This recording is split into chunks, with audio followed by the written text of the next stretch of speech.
মমতা বন্দ্যোপাধ্যায় তিনি প্রশাসনিক কাজ করা ছাড়াও তাকে দেখা যায় যে তিনি কখনো বই লিখছেন, কখনো কবিতা পাঠ করছেন, মন্ত্র পাঠ করছেন, আবার কখনো রং তুলি হাতে সাদা ক্যানভাসে ছবি ফুটিয়ে তুলছেন। এছাড়াও কখনো কখনো তাকে গান পর্যন্ত গাইতে দেখা গিয়েছে। এই যে সাম্প্রতিক সময় তিনি যে পুজোর উদ্বোধন করছেন সেখানেও তিনি গান গেয়েছেন। তবে এবার মমতা বন্দ্যোপাধ্যায়ের ছোঁয়ায় শুভেন্দুরও এক অদ্ভুত রোগ হলো।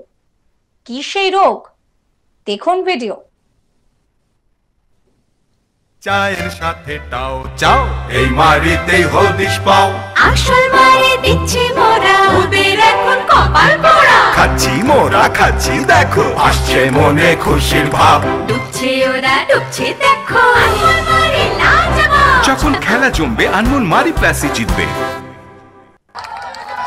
চিরদিন কাহারো সমান নাহি যায়।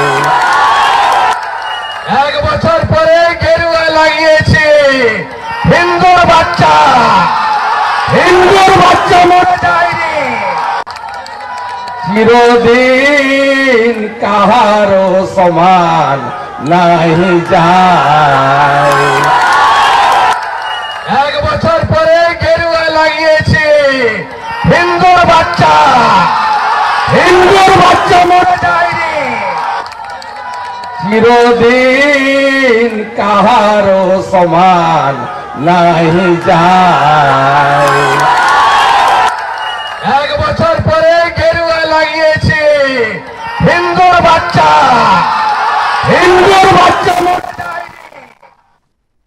বুঝতেই পারছেন যে মমতা বন্দ্যোপাধ্যায়ের এবার ছোঁয়া লেগেছে শুভেন্দু অধিকারীর।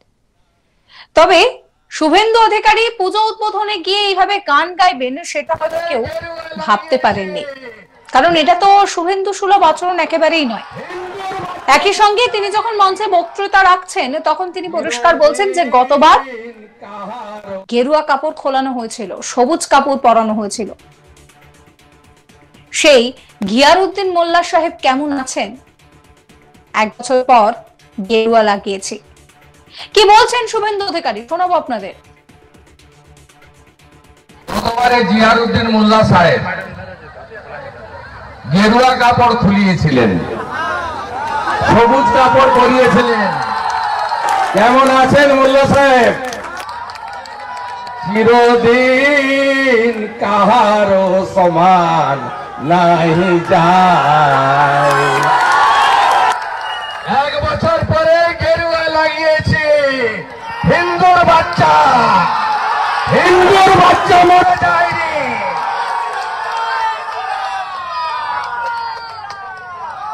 আমরা কারোর ধর্মে হস্তক্ষেপ করি না, সনাতন আমরা নিজের ধর্ম মানি, অপর ধর্মকে শ্রদ্ধা করি। জিয়ারউদ্দিন মোল্লা আপনার কোনো অধিকার নেই আমার ধর্মে হস্তক্ষেপ করার। আমরা স্বামীজির শিষ্য।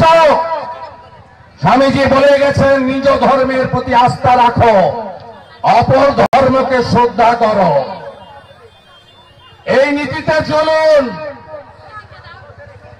আরজি করের কথা মনে আছে?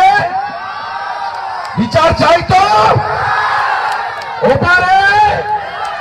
ওপারে কুলতলিতে কি করেছে এবারে খবর রেখেছেন তো? তাই আমার মাটি আমার দেশ করবো শেষ, তাই তো? আমার মাটি আমার দেশ, আমার মাটি আমার দেশ, আমার মাটি আমার দেশ। মা দিদি বোন মেয়ে কারোর সুরক্ষা নেই বাংলায়। মা দুর্গা দেবী তুমি অভয়া শক্তি হয়ে আমাদের শক্তি দাও। আমরা এদের শেষ করব, আমরা এদের শেষ করব, আমরা এদের শেষ করব। সবাই ভালো থাকবেন।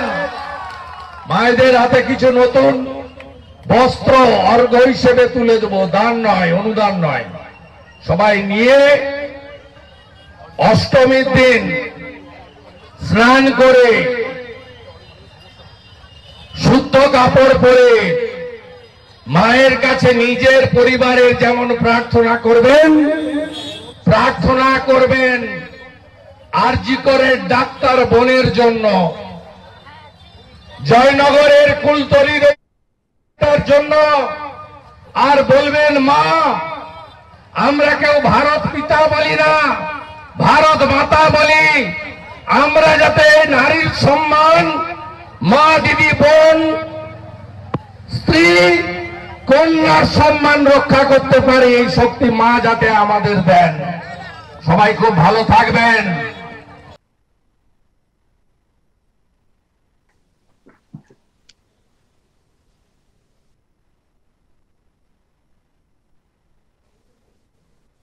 শুভেন্দু একই সঙ্গে সভায় বলছেন যে ধর্ম নিয়ে বিভেদ করবেন না, বিভাজিত হলে ওরা কাটবে। শুভেন্দু আরো বলছেন যে হরিয়ানায় আমরা একজোট হয়েছিলাম, আমাদেরকে কাটতে পারেনি, বাংলাতেও একজোট হতে হবে। কি বলছেন তিনি, শুনুন।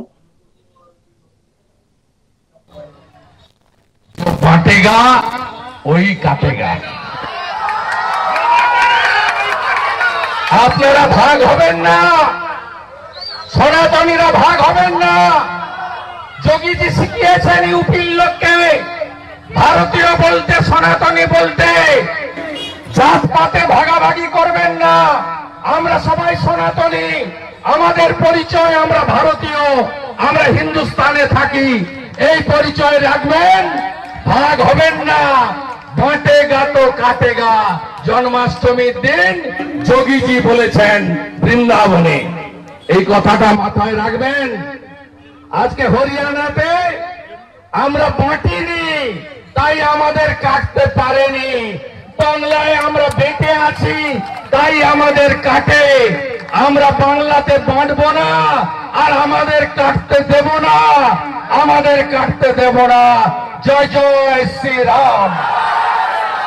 সনাতন হিন্দু ধর্ম কি, সনাতন হিন্দু ধর্ম কি। মমতা বন্দ্যোপাধ্যায়ের মতন এবার শুভেন্দু অধিকারী তিনিও পুজো উদ্বোধনে এসে গান গাইলেন, চিরদিন কারোর সমান নাহি যায়। শুনুন সেই গান আরো একবার।